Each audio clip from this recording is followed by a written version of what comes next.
occurred in many places.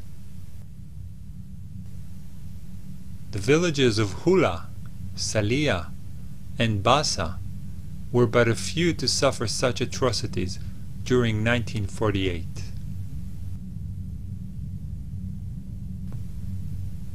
When Zionist troops occupied a village that resisted them, they would round up all the men according to lists the intelligence officers would provide.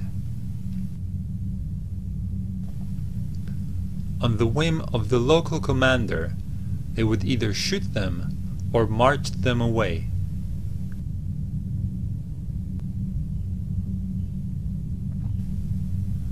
The biggest expulsion and massacre happened in the city of Lid Ramle.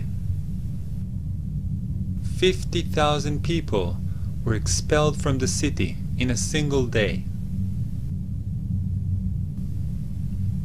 426 men, women, and children were killed by the Zionist forces.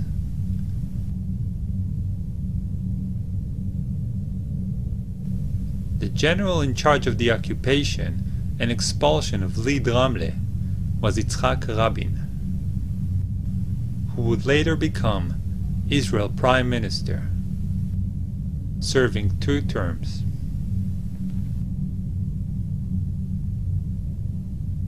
In 1948, the Chicago Sunday Times reported on the Israeli tactics.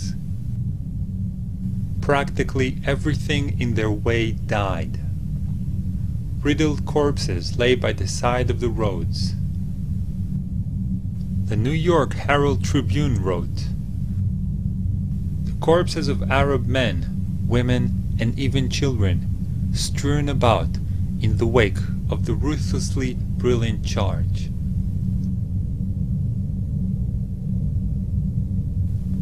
The London Economist reported, "The Arab refugees were systematically stripped of all of their belongings. Then, they were sent on their trek to the frontier."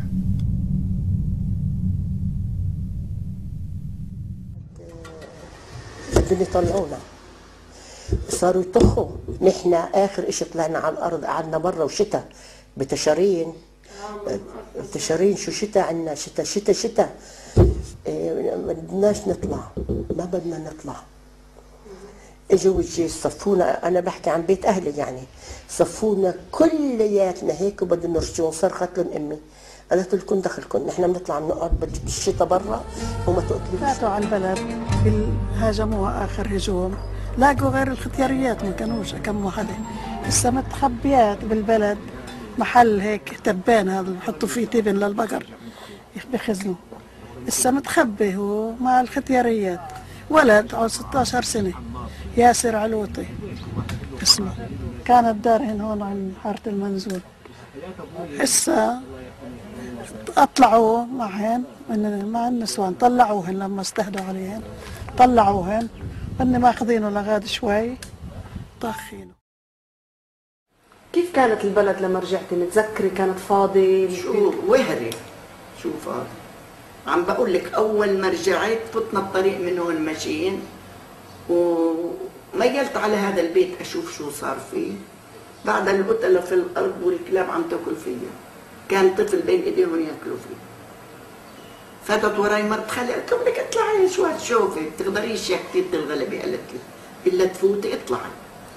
قعدت مدة احلم فيه هذا الولد كيف كانت شكلته.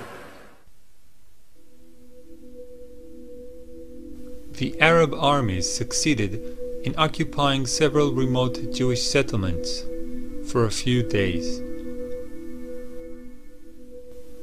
They also successfully attacked army convoys. But the final victory, unsurprisingly, belonged to the Zionists. They conquered 80% of Palestine, destroyed 531 villages, 11 urban neighborhoods and towns. Approximately 750,000 Palestinians were ethnically cleansed and were forced to leave everything behind as they fled for their lives.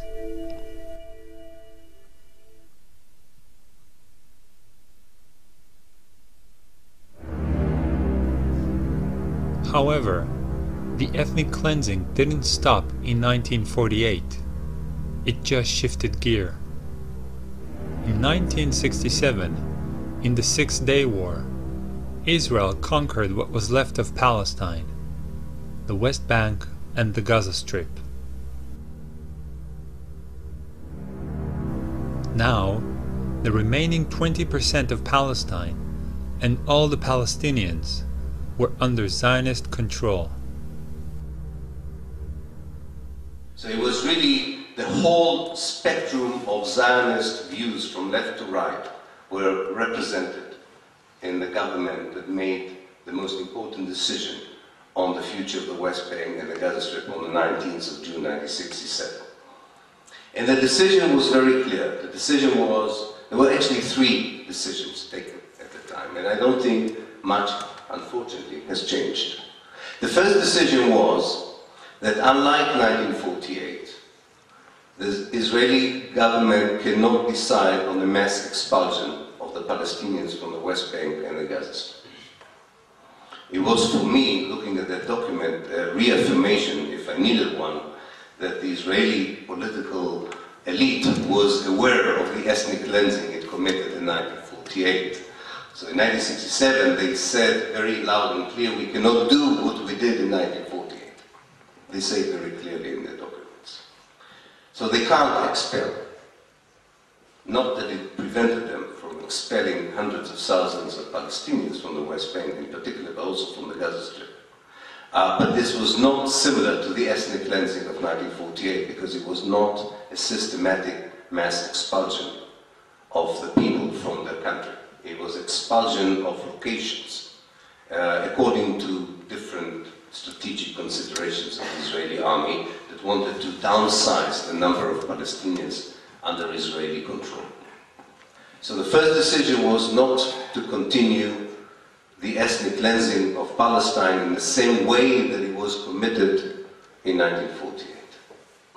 The second decision was that unlike the Sinai Peninsula and the Golan Heights, which the Israelis occupied in 1967 as well, unlike those two territories, which the Israeli government at the time recognized as belonging respectively to Egypt and Syria, the West Bank and the Gaza Strip were part of Israel forever.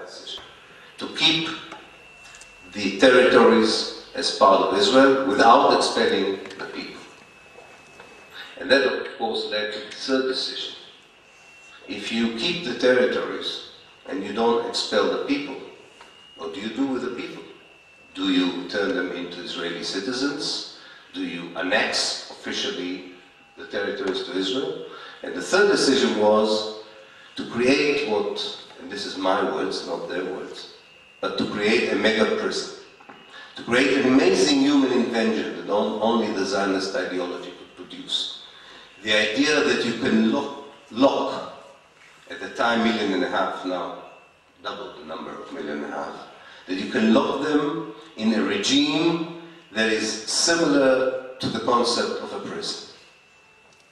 With all kinds of variations on the prison concept. It can be an open prison if the inmates behave themselves. They can even go and work outside, provided they come back to be in the prison at the end of the day. They can have autonomy in the prison. They can run their life as they wish, provided they accept the concept.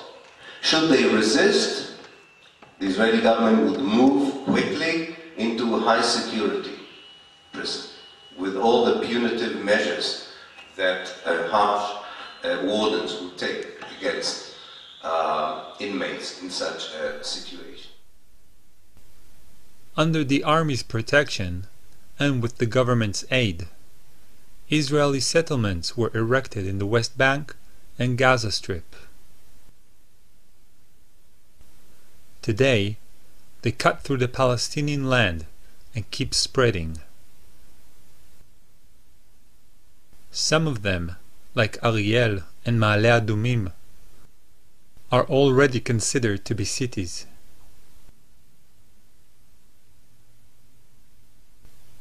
The purpose of these Jewish enclaves is to isolate and stifle Palestinian settlements. This is achieved also through roads for Jews only, military checkpoints, and land seizure.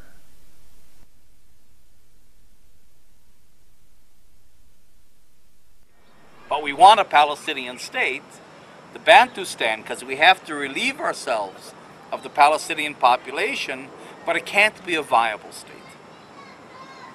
You see? And that's where the Bantustan idea comes in.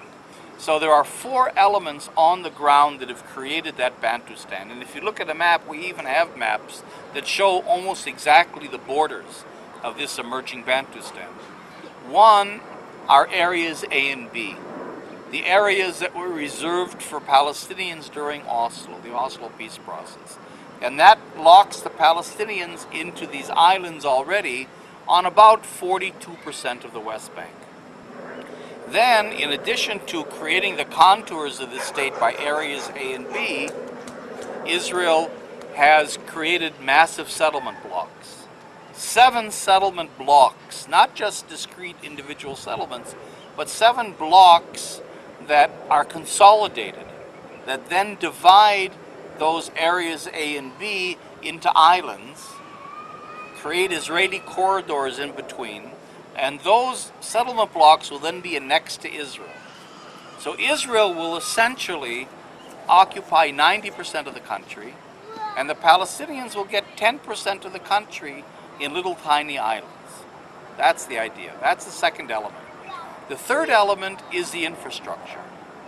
In other words, that Israel is building, with American, almost total American support, a $3 billion system of bypass roads and highways throughout the occupied territories that then link them physically into Israel proper. So that you create in the country, it's already been done pretty much, one urban fabric where the settlement blocks are an integral part of the metropolitan areas of Israel itself.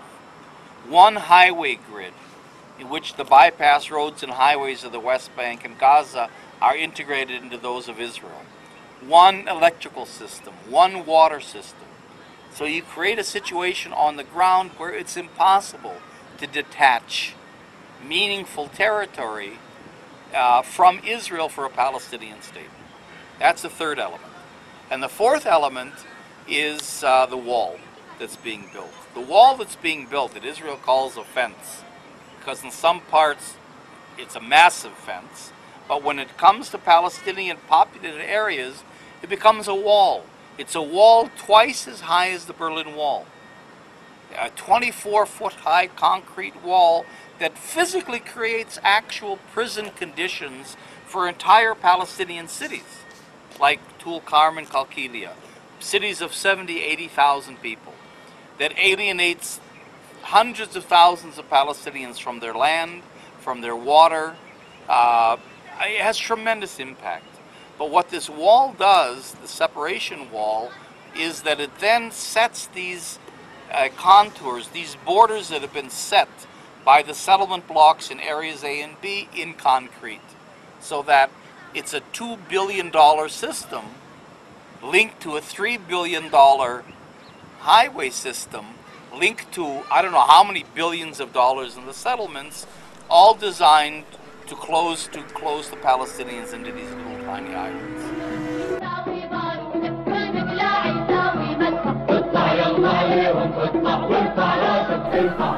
The Palestinians rose up against the Israeli oppression in 2 popular uprisings, or intifadas. The first started